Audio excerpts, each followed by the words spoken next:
Merhaba sevgili takipçilerim ve değerli izleyenlerim. Mis Mutfak kanalıma hoş geldiniz. Bugün sizler için çok iştah açıcı ve lezzetli turşular hazırladım. Domates soslu biber turşusu yapacağız. Kesinlikle asitlenmeden, ekşimeden yaptığınız ilk günkü lezzetiyle muhafaza edebileceğiniz bir turşudur. Bununla ilgili detayları birazdan anlatacağım sizlere. Şimdi tarifimin yapımına geçiyorum.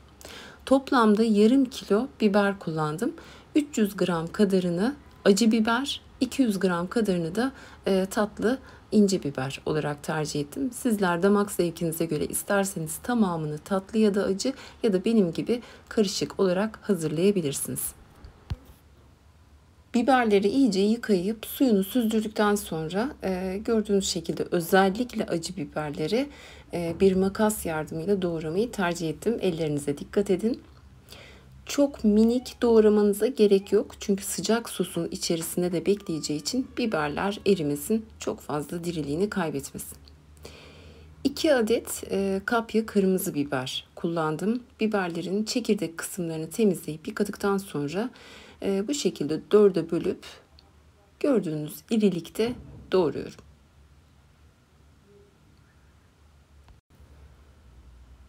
Tatlı biberlerimi de yine aynı şekilde çok küçük olmayacak şekilde doğradım.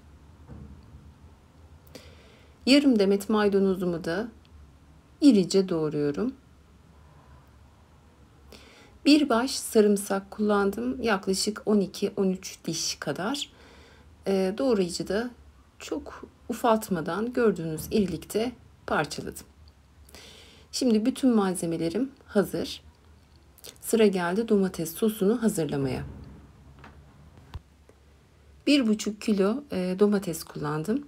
Kullanacağınız domates biraz etli, çok fazla sulanmayacak bir cinsten olursa daha iyi olur. Domatesleri güzelce yıkadıktan sonra sadece ezik ya da çürük yerlerini bıçakla temizleyerek gördüğünüz şekilde iri parçalar halinde doğruyorum. Kabuklarını kesinlikle soymayın. Sosunuzun daha kıvamlı ve daha güzel bir renkte olmasını sağlayacaktır. Bu tip domatesli soslu turşularda biliyorsunuz asitlenme ihtimali her zaman yüksektir. O yüzden mutlaka sosumuzu kaynatarak hazırlamamız gerekiyor.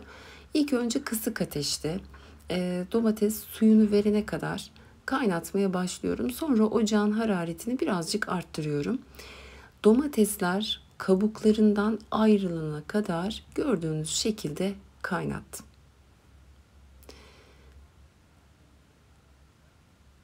Domatesler kabuğundan ayrılmaya başlayınca blenderla pürüzsüz bir hale gelene kadar parçalıyorum. Blenderla parçaladıktan sonra bakın kıvamı aynen bu şekilde. Şimdi suyunun birazcık daha çekilmesini istiyorum. O yüzden orta ateşte 10 dakika daha kaynatacağım. Sizler domatesinizin su oranına göre bu süreyi arttırıp azaltabilirsiniz. 10 dakika kaynattıktan sonra yarım çay bardağı sirke, yarım çay bardağı da sıvı yağ ilave ediyorum. Sirke olarak ben elma sirkesini tercih ettim. İsterseniz üzüm sirkesi de kullanabilirsiniz. 1,5 yemek kaşığı kaya tuzu, 1 tatlı kaşığı şeker ekliyorum. Şeker domatesinizdeki asitin dengesini sağlayan en önemli malzemelerden bir tanesi.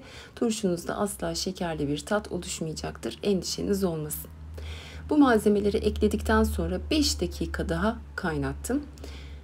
Daha sonra doğramış olduğum biber, kapya biberi, maydanoz ve sarımsakları ekliyorum. Turşunuzun kapaklarının iyi tutabilmesi, ekşimemesi ve asitlenmemesi için bu malzemeleri ekledikten sonra 1-2 dakika daha kaynatmanız gerekiyor.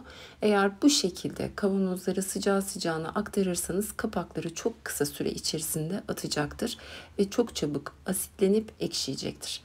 O yüzden biber ve maydanoz, sarımsağı ekledikten sonra mutlaka 1-2 dakika kaynatıp sıcağı sıcağına hiç bekletmeden steril hale gelmiş cam kavanozlara aktarıyorum.